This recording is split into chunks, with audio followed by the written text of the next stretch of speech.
Serangan drone Ukraina di markas Angkatan Laut Crimea menyebabkan ledakan besar. Serangan pesawat tak berawak Ukraina telah menghantam markas Angkatan Laut Rusia di Crimea yang diduduki Sabtu 20 Agustus. Menurut pejabat Crimea, serangan itu telah menyebabkan ledakan besar. Serangan di markas Armada Laut Hitam di Sevastopol adalah yang terbaru dari serangkaian ledakan misteri di semenanjung yang diduduki yang diyakini dilakukan oleh pasukan Ukraina. Media pemerintah Rusia Interfax mengklaim bahwa sebuah drone berada di atap markas dan ditembak jatuh.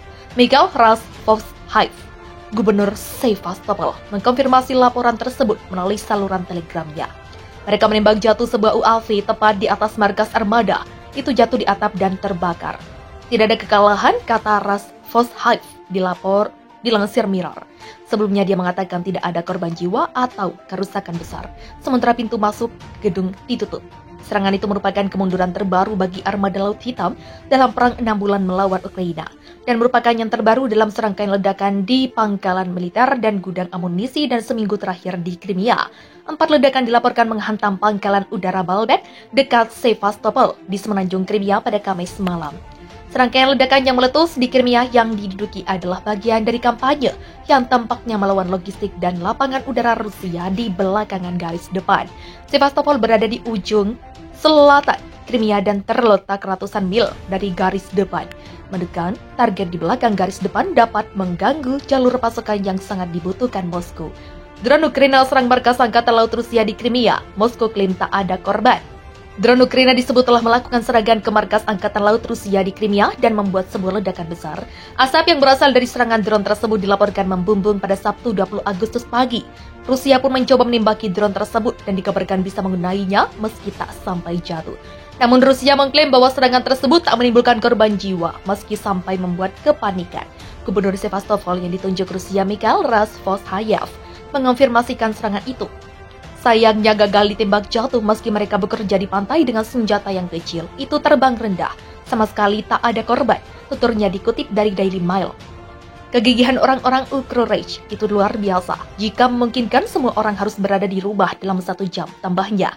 Menurut Kepala Crimea yang ditunjuk Rusia, Sergei Alsyonov, sistem pertahanan udara Rusia telah diaktifkan di Crimea Barat. Target telah terkena tembakan, tak ada kerusakan atau korban luka. Militer kami jelas profesional dan efektif dalam melakukan tugas mereka, tuturnya. Saya meminta semua orang tetap tenang dan hanya mempercayai informasi dari pejabat, langsung Aksyonov. Meski begitu, serangan ke Crimea membuat wisatawan yang datang ke semenanjung itu ketakutan.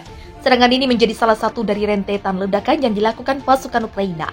Pejabat intelijen mengungkapkan bagaimana serangan telah melumpuhkan kemampuan militer Rusia, tetapi juga menunjukkan kemampuan Ukraina untuk mendatangkan malapetaka bagi logistik Rusia. Ukraina serang gudang amunisi Rusia, Volodymyr Zelensky. Rusia kehilangan 10 pesawat tempur dalam sehari. Serangan militer Ukraina di Crimea yang terjadi pada minggu ke-25 peperangan menyebabkan bencana logistik bagi pasukan militer Rusia. Serangan ini menjadi bukti bahwa serangan balasan yang dijanjikan Ukraina di wilayah selatan masih layak dilakukan, meskipun sejauh ini tidak ada keuntungan teritorial yang signifikan bagi Kiev. Ukraina mengatakan sekitar 9 pesawat tempur Rusia hancur dalam ledakan di pangkalan udara Saki di Crimea pada 9 Agustus 2022. Menjadi serangan besar pertama Ukraina di pangkalan Rusia di semenanjung tersebut. Citra satelit menunjukkan 7 pesawat hancur di Saki dan yang lainnya rusak parah. Ukraina tidak secara langsung mengklaim bertanggung jawab atas serangan itu, tetapi Presiden Ukraina Volodymyr Zelensky mengatakan dalam pidato malamnya bahwa hanya dalam 1 hari Rusia kehilangan 10 pesawat tempurnya. Sebagaimana dikutip pikiranrakyat.com dari Al Jazeera. 9 pesawat tempur hancur dalam serangan di Crimea dan 1 lagi di sekitar Zaporizhia, kata Zelensky. Kementerian Pertahanan Rusia mengatakan mereka kecolongan dalam insiden peledakan amunisi udara oleh Ukraina di pangkalan Crimea. Institute for the Study of War mengatakan bahwa target serangan berada jauh di luar jangkauan sistem yang disediakan AS. Artileri roket berpemandu presisi yang digunakan dalam sistem HIMARS yang dipasok AS hanya memiliki jangkauan 80-120 km. Tetapi pasukan Ukraina memiliki berbagai sistem yang dapat mereka gunakan atau modifikasi. Sumber-sumber Ukraina mengatakan bahwa militan yang berada di belakang garis musuhlah yang melakukan serangan itu. Secara terpisah pada hari yang sama, pasukan Ukraina menunjukkan kemampuan serangan dalam mereka dengan menghancurkan gudang amunisi di Novolexivka dan pos komando resimen pengawal udara ke-217 di Maksima, Kharkov di barat daya pantai Kherson. Para pejabat Ukraina telah mengatakan sejak Juli 2022 bahwa Kiev sedang mempersiapkan serangan balasan untuk merebut kembali wilayah-wilayah di Kherson. Pasukan Ukraina mendapatkan banyak pujian karena berhasil menghancurkan gudang amunisi dan logistik milik Rusia. Ukraina tampaknya sedang menggunakan taktik baru dalam serangan di Kherson dan Crimea dalam beberapa pekan terakhir, yakni taktik serangan tanpa klaim. Serangan tanpa klaim yang pertama terjadi pada 31 Juli 2022.